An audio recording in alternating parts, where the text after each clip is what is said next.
नमस्कार दोस्तों, फिर से आपका अपना गुरांगा अपडेट यूट्यूब चैनल पर स्वागत है। आप देख सकते हैं झारखंड नियोजन नीति बड़ी अपडेट। सुप्रीम कोर्ट की सुनवाई का आज दूसरा दिन। पेंडिंग पंचायत सचिव टीजीटी पीआरटी भर्ती मामला। जहां दोस्तों झारखंड नियोजन नीति और टीजीटी पीआरटी भर्ती मामला में आज सुनवाई होने वाली थी। तो सुप्रीम कोर्ट में आज जज साहब ने क्या कहा है, तो सारा कुछ इस वीडियो में डिटेल के साथ बताया गया है। तो आप वीडियो के लास्ट तक बने रहिए। चलिए पूरी डिटेल के साथ बात करते हैं। तो यहाँ पर आप देख सकते हैं सोनी कुमारी केस का क्या फैसला हुआ है, यानी सुप्रीम कोर्ट की तरफ से क्या फैसला सुनाया गया है। सुप्रीम कोर्ट से आज सुनवाई होने वाली थी 5 तारीख को।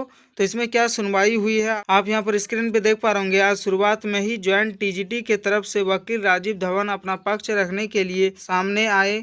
उन्होंने शुरुआत की 5 अनुसूची और अनुच्छेद 16 को अलग बताकर किस तरह से अनुसूचित जिले में 100% रिजर्व किया गया झारखंड में और इसकी जरूरत क्यों पड़ी। और उन्होंने शुरुआत चेब्रुलू लीला प्रसाद के जजमेंट से की और इस जजमेंट को सोनी कुमारी के जजमेंट से अलग बताया और चेब्रुलू लीला प्रसाद के रिजर्वेशन को झारखंड से अलग बताने का प्रयास किया। जहां दोस्तों सुप्रीम कोर्ट में सबसे पहले ज्वाइंट टीजीटी की तरफ से वकील राजीव धवन ने अपना पक्ष रखा और उन्होंने 5वीं अनुसूची और अनुच्छेद 16 को अलग बताया। उन्होंने सबसे पहले चेब्रुलू लीला प्रसाद के जजमेंट को सोनी कुमारी के जजमेंट से अलग बताया और साथ ही साथ चेब्रुलू लीला प्रसाद के रिजर्वेशन को झारखंड से अलग बताया। और उसके बाद यहाँ पर आप देख पा रहे दोनों ही जज उनकी बातों और दलीलों से सहमत नहीं दिखे।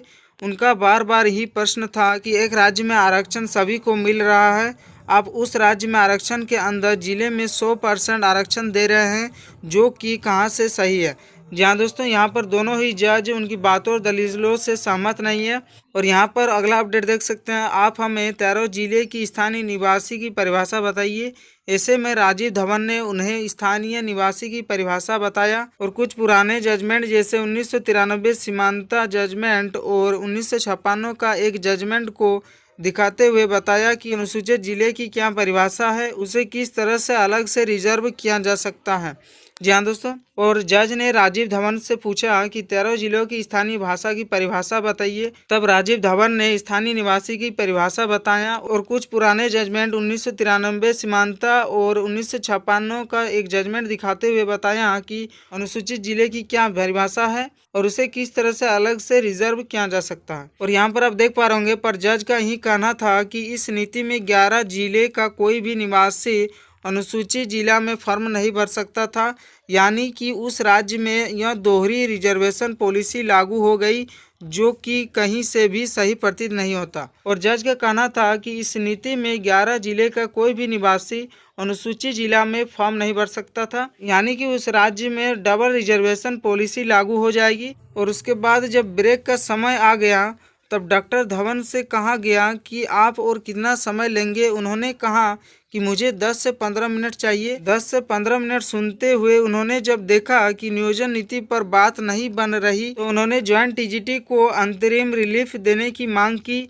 इस पर जज एमआर शाह ने कहा कि हम अगर जो नौकरी कर रहे हैं उन्हें अंतरिम रिलीफ देते हैं तो बाकी जो अभी नौकरी नहीं कर रहे हैं उनके साथ यह अन्याय होगा, और अगर हम जो नौजवान हैं उनको कॉमन मेरिट से नौकरी देते हैं तो बाकी जो अभी नौकरी कर रहे हैं उनका मेरिट इस मेरिट से अलग हो जाएगा। यहाँ दोस्तों यहाँ पर जज ने डॉक्टर धवन से कहा कि और आप कितना समय लेंगे, तो डॉक्टर धवन ने कहा कि बस 10 से 15 मिनट ही लेंगे। तो जैसे 10 से 15 मिनट सुनने के बाद डॉक्टर धवन ने देखा कि नियोजन नीति पर अब बात नहीं बन रही है, तो उन्होंने ज्वाइंट टीजीटी के अंतिम रिलीफ देने की मांग की। तो इस पर जज एमआर ने कहा कि जो नौकरी कर रहे हैं उन्हें अंतरिम रिलीफ अगर दे भी देते हैं तो बाकी जो नौकरी नहीं कर रहे हैं उनके साथ अन्याय होगा, यानी सही नहीं होगा। जहाँ दोस्तों यहाँ पर आप देख सकते हैं कि जो नौजवान है उनको अगर कॉमन मेरिट से नौकरी दे देते हैं, बाकी जो अभी नौकरी कर रहे हैं उनका जो मेरिट लिस्ट पहले बना था तो इस मेरिट लिस्ट से अलग हो जाएगा।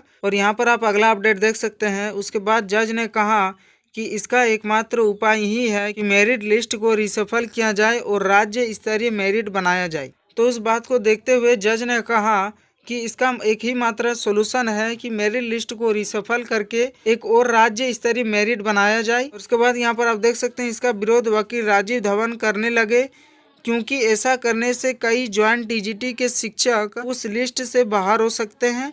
फिर राजीव धवन ने अनुच्छेद 21 का हवाला दिया, जो कि जीविका का हनन यानी जीने का अधिकार उनका यही कहना था कि नए मेरिट लिस्ट से कई शिक्षक बाहर हो जाता है, जिससे उसके जीने का अधिकार और जीविका का हनन हो जाएगा। जहाँ दोस्तों वकील राजीव धवन ने जज के बात का विरोध किया और कहा कि ऐसा करने से ज्वाइंट टीजीटी के शिक्षक उस लिस्ट से बाहर हो सकते हैं, जिससे कि उनके जीने का अधिकार और जीविका का हनन होगा। उसके बाद आप अगला अपडेट देख सकते हैं। इस दलील पर जज शाह का कहना था कि हम यही कर रहे हैं, हम अनुच्छेद 21 का सम्मान करते हैं, जीने का अधिकार देखते हुए ही हम मेरिट को रिशफल कर रहे हैं, ताकि जो मेरिट में है वो आ जाए, यानी कि जो मेरिट में है वो मेरिट के अंदर आएगा और जो मेरिट के बाहर है वो मेरिट में नहीं आएगा। और इसके बाद दलीलें समाप्त हुई और सभी वकीलों से 10 तारीख के लिए कितना समय लिया जाएगा यह पूछा गया। सरकार के तरफ से कपिल सिब्बल बोले 45 मिनट से ज़्यादा चाहिए। सोनी कुमारी के वकील 1 घंटा मांग रहे थे, जिसको कि जज ने इनकार कर दिया कि आधा घंटे से ज़्यादा नहीं दिया जाएगा। सभी वकीलों को टाइम दिया गया और 10 तारीख का डेट दिया गया। वकीलों के द्वारा जज से यह भी पूछा गया कि उस दिन आप और कोई केस लेंगे या नहीं, तो जज साहब ने कहा कुछ छोटे मोटे एडमिशन स्टेज के केस को ले करके इसको सुनेंगे और ख़त्म करेंगे। जहाँ दोस्तों यहाँ पर दलीलें समाप्त हुई और जज साहब ने सभी वकीलों को आधा घंटे का समय दिया और 10 तारीख का डेट दिया। और वकीलों ने जज साहब से कहा कि उस दिन आप और कोई केस लेंगे, तो जज साहब ने बोला कि कुछ छोटे मोटे एडमिशन स्टेज का केस लेंगे, उसके बाद इसको सुनेंगे और ख़त्म करेंगे। और उसके बाद यहाँ पर आप अगला अपडेट देख पा रहे होंगे। सारांश ही निकलता है कि कल की तारीख आज भी जज स्टेट मेरिट और कॉमन मेरिट की तरफ झुकते दिखे और अंत में अपने बेंच से उठते हुए भी उन्होंने यही कहा कि clear with our minds mister Shah. जी हाँ दोस्तों, इसका जो फाइनल सुनवाई है वो 10 तारीख को होने वाली है और 10 तारीख में इस केस का रफा दफा हो जाएगा, यानी सारा कुछ क्लियर हो जाएगा और इसका फाइनल सुनवाई भी हो जाएगा 10 तारीख में ही। तो जैसे इस पर सुनवाई होगी आपको चैनल पर वीडियो मिल जाएगा। तो इसी प्रकार के लेटेस्ट अपडेट वीडियोस पाने के लिए हमारे चैनल को सब्सक्राइब कर लीजिए, साथ ही साथ बेल आइकन को भी प्रेस कर लीजिए। फिर मिलते हैं अगले वीडियो में, तब तक के लिए जय हिंद।